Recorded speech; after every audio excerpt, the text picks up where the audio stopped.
Today I am super excited because once again I'm taking a look at another Game Boy homebrew game. This one is Dark Cosmos, made by Simon Jameson and published by Bitmap Soft.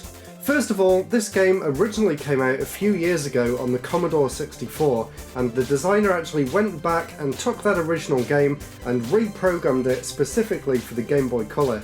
And while I was looking up some information for the game for this video, I actually found out that he'd live streamed the entire development process. So I'll put a link down in the description below if you want to see everything that went into making this game. I think as well this is the first homebrew game that I've played that actually was programmed using assembly language rather than GBDK or Game Boy Studio, so I'm really curious to see how much better the game performs than some of the other homebrew games that I've seen. And as well as that, this is also the first Game Boy release by Bitmap Soft, so I'm also really excited to take a look at the packaging, the instruction manual and the cartridge. So let's get straight into it.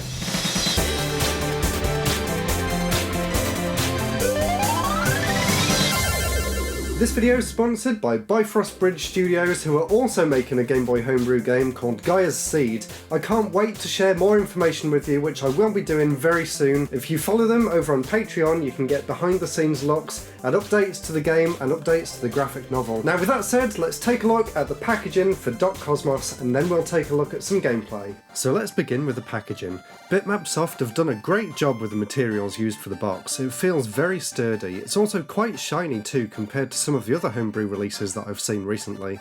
Unfortunately, there is one problem I had with it, and that's that it lifts up at the side here, almost like it wasn't folded down enough. It's only a small gripe though, I really like everything else about it. The print quality is especially great, and the screenshots on the back look really nice and clear too. Another thing I just realised while I was unboxing it is the fact that the top flap actually opens the other way to every other Game Boy box that I've seen so far. As you can see there on Dragonborn, it opens so that it's on the back rather than the front, but this one, for whatever reason, they decided to open it on the front rather than the back, so it's not really a point against it, I just thought that was something interesting that I should bring up. Inside the box we have a really nice full colour instruction manual. The manual also has great print quality. Unfortunately though, it only has one staple in the middle, which means that it is a little bit loose, but it doesn't detract from the actual quality of the print. And now of course let's take a look at the cartridge itself, which looks absolutely fantastic.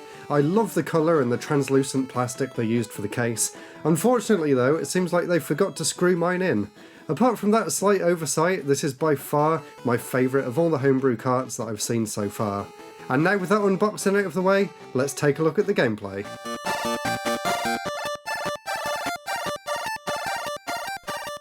Right after the intro sequence, you're dropped off onto an alien planet in search of something called the Time Device. After landing on the planet, you'll find a key to the right which opens a door on the other screen, and just after that, the Time Device. Unfortunately, as soon as he finds it, he also gets plunged into a pit and transported back to 1989. The screen goes black and white, and as soon as you regain control, you notice something's different. Suddenly, the jump is a lot more restrictive, only allowing you to make the jump but not control it in the air like you could before. This is where the puzzle aspect for the game comes in. You're free to switch between the two different styles as long as you have the power to do so, as indicated by this power meter in the corner here. You can recharge it by going over one of the screens laying around the levels. It's so cool to see a Game Boy game that's able to shift seamlessly between two different versions of a stage like that. Another really cool thing with this swapping mechanic is the fact that the music changes as well from when you're going from one scene to the other, and that's also completely seamless.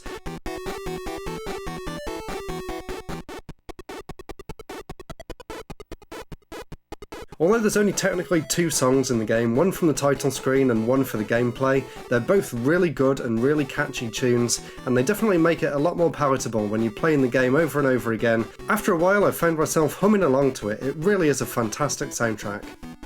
Some areas are only accessible in one form or another, so you'll need to experiment with changing the scenes in each of the areas in order to progress through the game. Some platforms will disappear, some ladders will only show up in the past, and certain jumps can only be made in one time period or the other. The game is also huge, and unfortunately also extremely difficult. you only have 5 lives and very few places to get any extras. There's also no continues, so no matter how far you get into the game, once you've lost all your lives, it's game over and you're back to the start. No checkpoints, no save feature, so it really is a game of memorization, remembering exactly where all the enemies are, where all of the death traps are, where all of the different keys are that you need to find in order to unlock the different gates to progress through the game. You'll need to remember how you got to each location using the least amount of time switches to get there. It's so challenging, but it's also a very rewarding experience.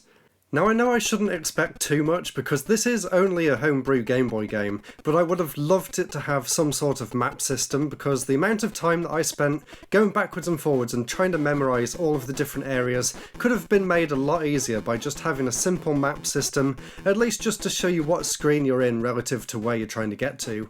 Even if it was just part of the manual, I think that would have been something that really would have added a lot to the game. I suppose if you did want to be really hardcore about it, you could draw your own map. I'm no stranger to drawing my own map in games. If you saw my Dragonborn episode, you'll remember that I actually drew out the entire world for that game, so maybe I just chalk this down to me not having as much time as I did for when I was recording that review. There are a few things that really frustrated me with the game though.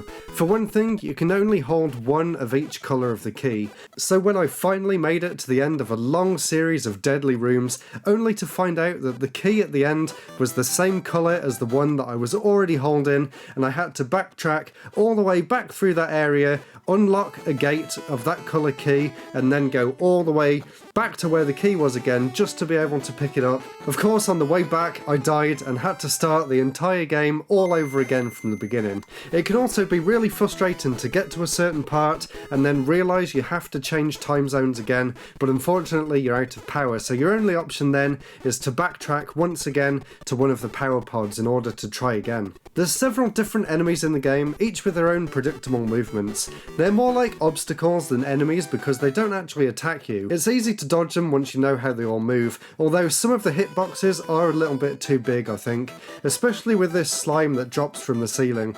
You have to wait until it's completely disappeared off the screen, or else you'll get hit even if you try and jump over it and think you've missed it. As much as I enjoyed the gameplay and the presentation, unfortunately I didn't manage to finish it in time for this review. I got quite far though, and if anyone does decide to try the game out after this video, please let me know if you managed to finish it down in the comments below. So I'm sure you'll agree it looks like a fantastic game, and if you want to get a copy for yourself, and if you want to play it, I'll put a link down in the description below. And as well as that, if anyone's making a Game Boy Homebrew game and wants me to do a video on it, please let me know either in the comments here or over on Twitter or Discord. There's links to them in the description. I would love to play and show off some of your games in the future. I really do love doing these videos, and I'm so glad that people enjoy watching them as well. That's it for now. Thank you all so much for watching. Special thanks to all of my amazing Patreon and channel members down there right now. Go and join them if you want, and I'll see you all next week for the next episode. Goodbye.